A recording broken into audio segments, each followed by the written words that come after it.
Welcome back to another class of linguistics, and today I'm taking a new topic. It's not exactly new. We already discussed this topic in the offline class, and I just introduced you to what exactly phoneme is. Before we switch on to phonology, the first important thing we need to know about is a phoneme. So let's see what exactly phoneme is, and we'll be talking about phoneme today.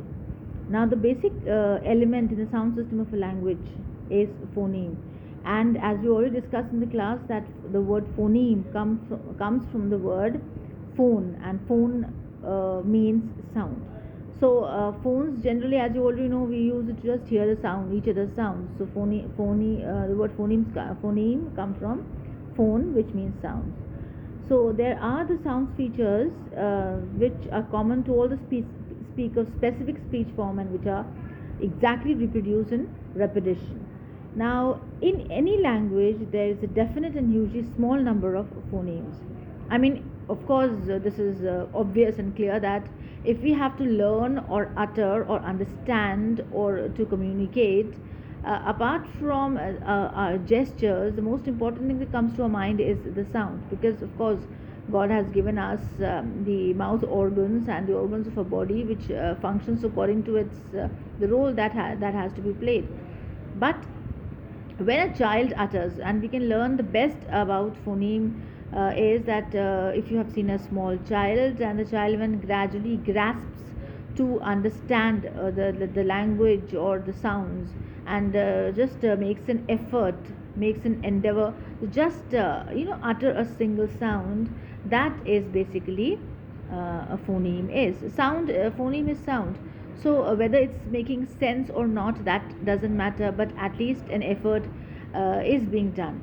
So if you see a 6 months or a 1 year old child just starts to utter different kinds of sounds, so they'll keep on giggling inside and in their throats, and some children catch the sound ma sound, ma ma ma, and some are able to say only ah. They're not able to touch just close their both the lips together. So they're not able to do that, so they just want to openly, they ah, such kind of sound they emanate. So these are the basic sounds which come out, and even when they are playing with themselves, or when they're squeaking and when they are laughing, they get introduced to the various kinds of sounds, and they're surprised to listen to their own sounds and what kind of sounds are coming out from their mouths. So in any language, there's a definitely usually small number of phonemes, and in English there are 44 phonemes, though the new Oxford Dictionary of English shows there are 48 phonemes that we're talking about. So a phoneme may be described as any of the perpetually distinct units of sound in a specified language that distinguishes one word from the another.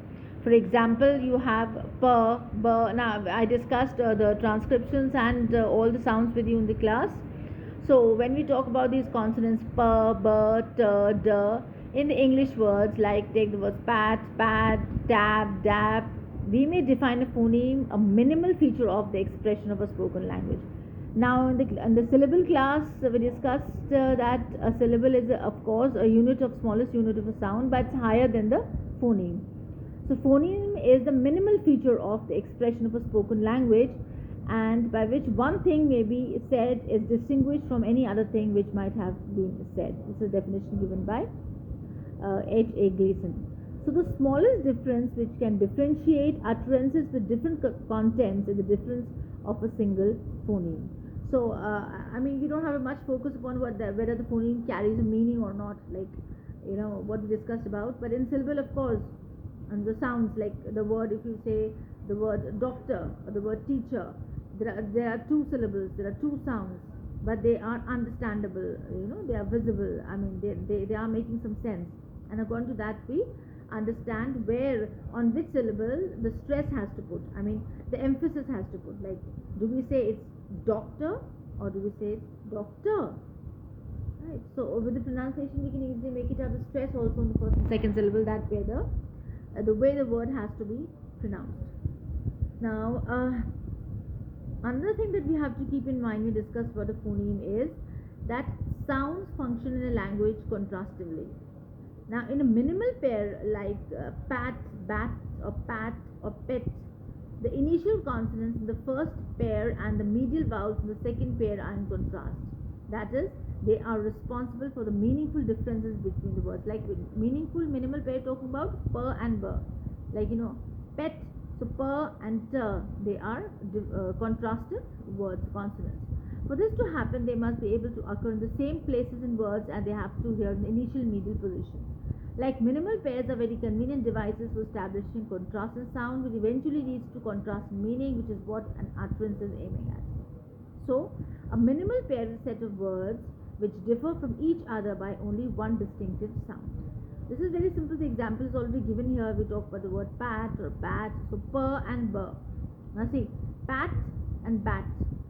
They are different words with different meanings, but they end with the same consonant ter, but the initial per and ber differ. So the meaning differ, the pronunciation is the same, but only the difference is that the phoneme is different here. So it's not always possible to make minimal pairs. This take the case of consonants like her and ng, especially. So the English her comes only in the initial and medial positions and never in the final position. And ing comes only in the medial and final position, never in the initial position. We never had the word with and no word with only. So we have of course swing, sing, but generally they come in the middle or in the end. So, but there should be there should be no difficulty in establishing contrast between these two sounds, and the place and manner of articulation of these two phonemes is different, and the different position they can occur is itself a major contrastive feature. So, what basically here I want to say that her and ing are different phonemes. No doubt that they are consonants, but they are also different phonemes. Then, how? Because the positions differ. According to, now we don't have to follow a specific rule that okay, comes the sound, comes and sing and swing and cling, so it's coming only in the end or in the middle. Or I mean, if you go to so much of regularity and rules, then you will not be able to understand. Basically, this example has been given only to make you understand. You don't have to go in much detail. Understand that her and na are phonemes, and why they are phonemes, because their position differ, just like according to the words they are used into or the way they are pronounced, just as pat and bat. So per and ber, their positions differ. So this is what basically phoneme is. We'll continue with phoneme in the next class. Thank you so much.